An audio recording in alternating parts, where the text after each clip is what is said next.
విజయనగరం జిల్లా రెవెన్యూ విభాగానికి సంబంధించినటువంటి సర్వే ఉద్యోగులంతా కూడా ఈ రోజు కలెక్టరేట్ ముట్టడించే కార్యక్రమం అయితే జరుగుతున్న నేపథ్యం అయితే కనిపిస్తా ఉన్నది. ముఖ్యంగా చూసుకుంటే వీళ్ళంతా కూడా ఈ సర్వే విభాగానికి సంబంధించిన పోలీసు సమస్యలు అయితే ఈ రోజు ఎప్పటి నుంచో వినమించినప్పటికీ కూడా కనీసం ఇంతవరకు కూడా ఒక సమస్య కూడా మాకైతే క్లియర్ అవ్వట్లేదు అంటూ కూడా గోల పెడుతున్న పరిస్థితి కనిపిస్తున్నాయి. ముఖ్యంగా మనమైతే చూడొచ్చు వీళ్ళకి సంబంధించిన డిమాండ్స్ ఏంటంటే వాళ్ళ యొక్క ఇబ్బందులు ఏంటంటే వాళ్ళ మాట్లాడి తెలుసుకునే ప్రయత్నం చేద్దాం. ముందుగా ఇక్కడ సంబంధించిన నాయకులు కూడా ఉన్నారు, వాళ్ళతో కూడా మాట్లాడే తెలుసుకునే ప్రయత్నం చేద్దాం. చెప్పండి, ఎందుకు ఇక్కడ మీ యొక్క ఉద్యోగం టైం అయిపోయిన తర్వాత అయితే జనరల్ గా ఉదయం నుంచి సాయంత్రం 4 గంటల వరకు కూడా ఉద్యోగంలో ఉంటారు, సాయంత్రం వచ్చారు. అయితే ఇదంతా కూడా ఎందుకు చేస్తున్నారు ఏంటి? ఇంత భారీ ఎత్తున ఈ రోజు మీ ఏడియాకి ముట్టడించడానికి అయితే మీ అందరూ వచ్చారు. అసలు మీ సమస్యలు ఏంటి, ప్రధాన డిమాండ్స్ ఏంటి? సార్, ఇప్పుడు ముఖ్యంగా మేము ఎందుకు వచ్చామంటే ఇది ఒకరోజు 2 రోజుల్లో వచ్చిన యాక్టివిటీ కాదు. గత 6.5 సంవత్సరాల నుంచి రీసర్వే ప్రక్రియలో నలిగిపోతున్నాం. ఒక రోవర్స్ ఎవరు, ఒక ల్యాప్టాప్స్ ఎవరు, సొంత డబ్బులతో ల్యాప్టాప్స్ కొనుక్కొని పని చేయమంటున్నారు. దానికి ప్రత్యేకంగా ఫండింగ్ అని ఉంటుంది. ఆ ఫండింగ్ అనేది ఎక్కడ ఇవ్వకుండా సదూర ప్రాంతాలకు డిప్యూషన్లు వేసి అంటే కక్షపూరితంగా వ్యవహరిస్తున్నారు తప్ప. కానీ ఒక డిపార్ట్మెంటల్ లోయర్ క్యాడరు వీళ్ళకి మంచి కల్పించాలి, వీళ్ళతో పని చేయించుకోవాలి, ప్రాపర్ ఎక్విప్మెంట్స్ ఇవ్వాలి. వీళ్ళు అడిగిన దానికి హక్కుల్లో ఒక మంచి ఉంది, ఎక్కడ కూడా చెడు అనేది లేకుండా ముందుకు వెళ్తున్నారు, కష్టపడుతున్నారు. గత 5 సంవత్సరాల నుండి 2020 నుంచి మేము రీసర్వే చేస్తున్నాం. అప్పటి నుంచి కూడా మేము రీసర్వే సంబంధించి ఇవే సమస్యలతో కొట్టుమిటాడుతున్నాం. ఇప్పుడు గత 3 సంవత్సరాల క్రితం 2022 నుంచి ఈ రీసర్వే ప్రోగ్రామ్ స్టార్ట్ అయింది. గత 3 సంవత్సరాలు రాష్ట్రం మొత్తం మీద 6,000 విలేజ్ చేస్తే ఈ 1 ఇయర్లో 5,000 విలేజ్ చేయమని టార్గెట్ పెట్టి ఉన్నారు మా ముందు. అంటే ఇప్పుడు మనుషులమే కదా, మేము మిషన్లం కాదు కదా. 3 సార్లు ఇప్పటికే టార్గెట్లు పెట్టి ఒక ఫేజ్ల కింద డివైడ్ చేసి అంటే మాకు ప్రోగ్రెస్ ఇస్తారు. మాకు రోజుకి 25 ఎకరాలండి. అంటే గ్రౌండ్ లెవెల్లో చేసే పనులు మమ్మల్ని అడిగి టార్గెట్ ఎంత అనేది పెట్టాలి. ఆ టార్గెట్ అనేది మమ్మల్ని అడగకంట 25 ఎకరాలు పెట్టిస్తారు. మేము పని చేసినా చేయకుండా అనవసరం, ఆడికి హెల్త్ బాగుకున్నా లేకుండా అనవసరం, శాస్త్ర స్థాయిలో ఉండే సమస్యలు అనవసరం, రైతులు కొట్టుమిట్టాడుకునే అనవసరం. అయినా 25 ఎకరాలు వాళ్ళకి ఇచ్చేయాలి. మేమేమో ప్రోగ్రెస్ సీట్ కూడా మాకు ఎనబుల్ చేయట్లేదు, వాళ్ళు ఇచ్చుకుంటూ పోతున్నారు. ఇది ఇన్ని సమస్యలతో కొట్టుమిట్టాడుతుండగా GSWS సర్వీసులు అనేవి ఉన్నాయి గ్రామ వార్డు సచివాలయం సంబంధించి. అందులో భాగంగా మీ ఉద్యోగులు దాంట్లో కూడా సర్వేలో ఇన్వాల్వ్ చేసి ఒకే రోజు GSWS సర్వేలు, సెంట్రల్ గవర్నమెంట్ స్కీమ్ అనే స్వామిత్వ వర్క్లో అన్నింటిలో మమ్మల్ని ఇన్వాల్వ్ చేసి ప్రెజర్ గురి చేయడం జరుగుతుంది. అదేవిధంగా ఆర్థిక అంశాలు ఉన్నాయి, ప్రమోషన్ చేయాలి. గ్రామ వార్డు సచివాలయంలో అందరిలో 10 మంది ఎంప్లాయీల్లో మేము ఒక ఎంప్లాయీ. మా ఎంప్లాయీస్లో సర్వేర్స్ ప్రమోషన్ ఛానల్ ఇప్పుడు 6.5 సంవత్సరాలు అవుతుంది. ఈ రోజు వరకు కూడా ఎటువంటి ప్రమోషన్ ఛానల్ దానికి కొత్తగా బేసిక్ పే అనేది ప్రమోషన్ ఛానల్ క్రియేట్ చేసి దానికంటూ బేసిక్ పే క్రియేట్ చేయాలి. ఈ రోజు వరకు ఇంత కష్టపడుతున్నా, అత్యంత ప్రతిష్టాత్మకంగా భావిస్తున్న ప్రోగ్రాంలో మేము ఇన్వాల్వ్మెంట్ అయి ఉన్నాం. మొత్తం వరకు మేమే చేస్తున్నాం. అయినా కూడా మమ్మల్ని ఎక్కడ కన్సిడర్ చేయట్లేదు. ఎక్కడ మాతో జాయిన్ అయిన సభ్యులందరికీ కూడా మహిళా పోలీసులు ఏంటి మొత్తం అందరికి కూడా ఈ అబౌవ్ 30,000 బేసిక్ పే క్రియేట్ చేసి ఒక ప్రమోషన్ ఛానల్ క్రియేట్ చేసి వాళ్ళకంటూ ఒక హామీ ఇస్తే మాకు ఈ రోజు వరకు కూడా నీకు గ్రేడ్ 1 అంటున్నారు. గ్రేడ్ 1కి ఎన్ని పోస్టులు క్రియేట్ చేస్తారు, ఎంత బేసిక్ పే ఇస్తారు అనేది ఈ రోజు వరకు చెప్పడం జరగలేదు. దీనికోసమే మేము వచ్చి కూర్చోవడం జరిగింది. ఇక్కడ ఆర్థిక అంశాలు, ఆర్థికేతర అంశాలు, దీని గురించి అధికారులు ఏంటంటే మేము ముందుగా చెప్తున్నాం, అయినా పట్టించుకోలేదు. మేము గత 4 రోజుల నుంచి జనవరి 2 నుంచి 4th ఫేజ్ అనేది రీసర్వేలో భాగంగా 4th ఫేజ్ రీసర్వే స్టార్ట్ అయ్యింది. దానిలో భాగంగా మేము చెప్తున్నాం, మాకు రోవర్లు ఇవ్వండి, ల్యాప్టాప్లు ఇవ్వండి, మేము వర్క్ చేస్తాం, ఎక్కడ వర్క్ ఆపుతామని చెప్పట్లేదు. ప్రాపర్ ఎక్విప్మెంట్స్ ఇచ్చి చేయించుకోండి. అదేవిధంగా ప్రెషర్ పెట్టకండి. ఇప్పుడు భూమితో ఆటలేటండి, మాకు అర్థం అవ్వట్లేదు. భూమి అని ఎంత విలువండి? ఇప్పుడు సొంత అన్నదమ్ములు కొట్టుకునే పరిస్థితి, ఇప్పుడు గజం భూమి కూడా వదులుకోలేని పరిస్థితుల్లో మమ్మల్ని తప్పులు చేసేయండి, ఏదో పారిపోండి, అలా ఏదో గీసేయండి, ఇక్కడ బొమ్మలు గీసేయండి. తర్వాత 1Bలో తీరా చూస్తే వెబ్లైన్లు కూడా ముటేషన్లు కూడా మమ్మల్ని కూడా చేయించమనే స్థితికి వచ్చింది ఇప్పుడు గవర్నమెంట్. మీ ప్రస్తుత అధికారులు తీరు ముటేషన్లు కూడా ఇప్పుడు సర్వేర్ అనేవారు ఎంతవరకు చేయాలి, భూమి వద్దులు నిర్ణయించి వచ్చేయాలి. కానీ ఇప్పుడు అది లేదు. ఇప్పుడు అంతా కూడా మొత్తం మేమే చేయాలి. సర్వేరు తప్పు చేస్తే సర్వేరు, ఒప్పు చేస్తే క్రెడిట్ వేరే వాళ్ళకి వెళ్తుంది. ప్రమోషన్లు వాళ్ళకి, పనిష్మెంట్లు మాకు, చీవట్లు మాకు, సత్కారాలు వాళ్ళకి. ఏంటి దౌర్జన్యం?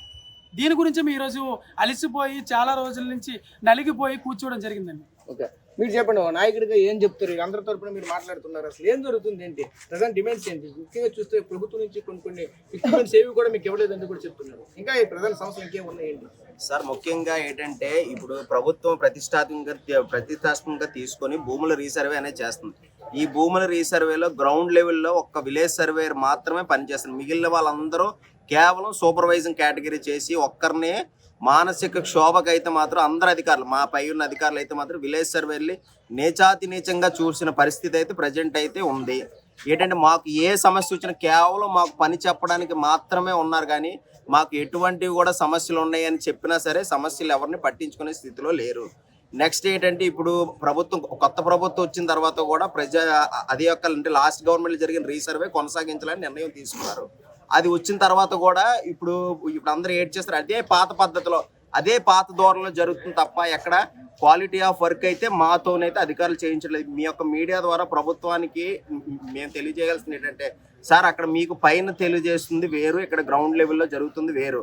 ఇక్కడ రోజుకి 25 ఎకరాలు టార్గెట్ ఇచ్చారు, కానీ గ్రౌండ్ లెవెల్ ఇక్కడ మన ఉత్తరాంధ్ర జిల్లాలు వచ్చేసరికి చాలా చిన్న చిన్న కమ్మతాలు, అంటే 10 సెంట్లు 20 సెంట్లు ఎక్కువ కమ్మతాలు. అది 25 ఎకరాలు చేయడం చాలా అసాధ్యం, కష్టం. అయినా సరే మేము చెప్పిన మా పై అధికారులు కమిషనర్ గారు రోజుకి 25 ఎకరాలు టార్గెట్ ఇచ్చారు. అది చేయకపోతే బాగోదని మా పైన ఉన్న మండల సర్వేలు, డిఏలు, ఇన్స్పెక్టర్లు, ఏడీలు మాకు చెప్పకుండా మాకు తెలియకుండా స్ప్రెడ్ షీట్ ఇచ్చేస్తున్నారు. ఇప్పుడు ఈ మీడియా ముఖం ద్వారా తెలియజేసుకుంది ఏంటంటే, ఫస్ట్ గ్రౌండ్ లెవెల్కి వచ్చి అక్కడ ఎంత వర్క్ అయిందో, స్ప్రెడ్ షీట్ ఎంత ఉందో జస్ట్ మీరు వెరిఫై చేయండి. అది వెరిఫై చేస్తే మీకే అర్థమవుతుంది. నెక్స్ట్ ఏంటంటే, ఎంత పని చేయాలంటారు 8వ తేదీ కంటే 8వ తేదీకి అయిపోవాలంతే, అది ఎట్టి పరిస్థితులు. కానీ ఒక్క రోవర్ ఇచ్చే పొజిషన్లో లేరు, ఒక రోవర్ ఒక ల్యాప్టాప్ ఓవర్. ఇక్కడ ఉన్న చాలా మంది విలేజ్ సర్వేలు మేము అతి తక్కువ జీతం తీసుకున్న మా సొంత డబ్బులతో ల్యాప్టాప్లు కొనుక్కొని మేము వర్క్ చేసి ఇది హై కాన్ఫిగరేషన్ సాఫ్ట్వేర్లు వాడుతున్నాం. మా ల్యాప్టాప్లు పాడైపోయినా కూడా ఎటువంటి కేవలం వర్క్ చెప్తున్నారు తప్ప ఎక్కడ కూడా ఎక్విప్మెంట్స్ అయితే మాకు ప్రొవైడ్ చేయట్లేదు. నెక్స్ట్ ఇప్పుడు సచివాలయంలో యూనిఫైడ్ సర్వే, ఫ్యామిలీ సర్వేస్ అని కొన్ని సర్వేస్ వచ్చాయి. ఆ సర్వేకి ఇప్పుడు ప్రభుత్వం ప్రతిష్టాత్మకంగా భూముల రీసర్వే అంటున్నారు.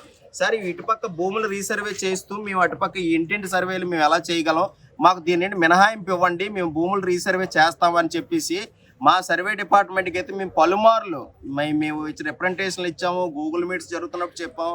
అయినా సరే ఇదిగో ఇస్తారు అదిగో ఇస్తారని అంటున్నారు తప్ప మాకైతే ఎగ్జామ్షన్ ఇవ్వలేదు సార్. మాకు శాలరీ పెట్టేది పంచాయతీ సెక్రటరీ సార్. వాళ్ళు డైరెక్ట్గా మాకు ఏం పెడతారంటే, మాకు మీ భూముల రీసర్వే పని అనేది మీరు చేసుకుంటారో లేదో మాకు అనవసరం, కానీ ఈ యొక్క సర్వేస్ అవ్వకపోతే మాత్రం మీకు శాలరీ ఆపుతాం అనేది ఇచ్చారు. కానీ మా డిపార్ట్మెంట్ అయితే మాట్లాడి ఇప్పటి వరకు రాష్ట్రంలో విలేజ్ సర్వేలు ఎవ్వరికి ఎగ్జామ్షన్ ఇవ్వలేదు. ఇంత ప్రతిష్టాత్మకంగా ల్యాండ్ రీసర్వే చేయాలంటారు, కానీ ఇటువంటి ఎగ్జామ్షన్స్ ఎవరు. కావున ఇదైతే పలుమార్లు చెప్పాం. నెక్స్ట్ మాకు ఇప్పటి వరకు ప్రమోషన్ ఛానల్ లేదు, బేసిక్ పే లేదు, అటువంటిది కూడా మీరు క్రియేట్ చేయాల్సిందిగా కోరుతున్నాం. రైట్. సో చూసాం కదా, ముఖ్యంగా ఒకటే కోరుకునే నేపథ్యం అయితే కనిపిస్తున్నది. చూడొచ్చు, సుమారుగా చూసుకుంటే ఈరోజు విజయనగరం జిల్లాలో ఉన్నటువంటి సర్వేలంతా కూడా ఒకే ప్రాంతానికి చేరుకొని ఈరోజు కలెక్టరేట్ ముట్టడి కార్యక్రమం కూడా చేసిన పరిస్థితి కనిపిస్తుంది. ముఖ్యంగా మనమైతే చూడొచ్చు, వీళ్ళంతా కూడా ఒకటే డిమాండ్ చేస్తున్న పరిస్థితి కనిపిస్తూ ఉన్నాయి.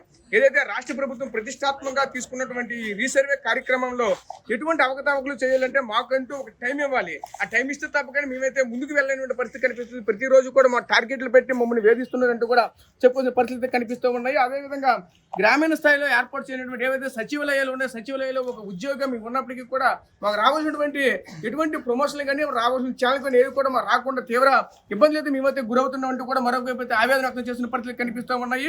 ఈరోజు రెవెన్యూ డిపార్ట్మెంట్లో కీలకంగా మారినటువంటి ఈ రెవెన్యూ సర్వే సంబంధించిన ఉద్యోగులంతా కూడా వాళ్ళకి ఆవేదన వ్యక్తం చేస్తున్న పరిస్థితులు కనిపిస్తూ ఉన్నాయి. వీళ్ళకి సంబంధించిన ప్రమోషన్లు ఇవ్వకపోగా, వాళ్ళ శాలరీలు పెంచకపోగా, అదేవిధంగా అక్కడ ఉన్నటువంటి పంచాయతీ సెక్రటరీలు మా పైన రాజమాన్యం చాలా ఇస్తున్నారు, మాకు జీతాలు ఇవ్వమని చెప్తున్నారు అంటూ కూడా మరోవైపు అయితే తీవ్రంగా ఆవేదన వెలగొక్కుతున్న పరిస్థితులు కనిపిస్తూ ఉన్నాయి. ముఖ్యంగా అదే మనం అయితే చూడొచ్చు, రాష్ట్ర ప్రభుత్వం ప్రతిష్టాత్మకంగా తీసుకున్నటువంటి రీసర్వే ఖచ్చితంగా మా ద్వారా అయితే జరుగుతుంది కాబట్టి మేము చెప్పేటట్లు వింటేనే అన్ని విధాలుగా మంచిగా జరుగుతుంది. ఎక్కడ కూడా ఎటువంటి ఇబ్బందులు లేకుండా అన్ని విధాలుగా కూడా అంతే రీసర్వే అంతా కూడా పూర్తిగా రీకనెక్షన్ చేయాలంటే ఈ విధంగా చేస్తే తప్పకుండా మేమైతే ముందుకు వెళ్ళామంటూ కూడా మనతో పాటు చెప్పుకున్న పరిస్థితులు కూడా కనిపిస్తూ ఉన్నాయి. ప్రస్తుతానికి అయితే ఈ రోజుతో కాదు, ఇది ప్రతి సంవత్సరం కూడా ఇదే విధంగా మళ్ళీ కూడా ఉండే అవకాశాలు కూడా ఉంటాయని కూడా తీవ్ర హెచ్చరికలు కూడా చెప్తున్న నేపథ్యం కూడా కనిపిస్తూ ఉన్నది. ఇదే క్రమంలో ఈ రోజు విజయనగరం కలెక్టరేట్లో వీళ్ళంతా కూడా బయట ఇంచినటువంటి పరిస్థితులు కూడా కనిపిస్తూ ఉన్నాయి. Camera person Naidu Rajesh, RTV, Vizianagaram నుంచి. చరిత్ర సృష్టించినోడు ఇప్పుడు ఆ చరిత్రని తిరగరాయబోతున్నాడు. అబద్ధాల గోడల్ని బద్దలు కొట్టి నిజాలను రాగా మీ ముందుంచబోతున్నాడు. నిజమైన వార్తల కోసం వెంటనే డౌన్లోడ్ చేసుకోండి రా యాప్ని.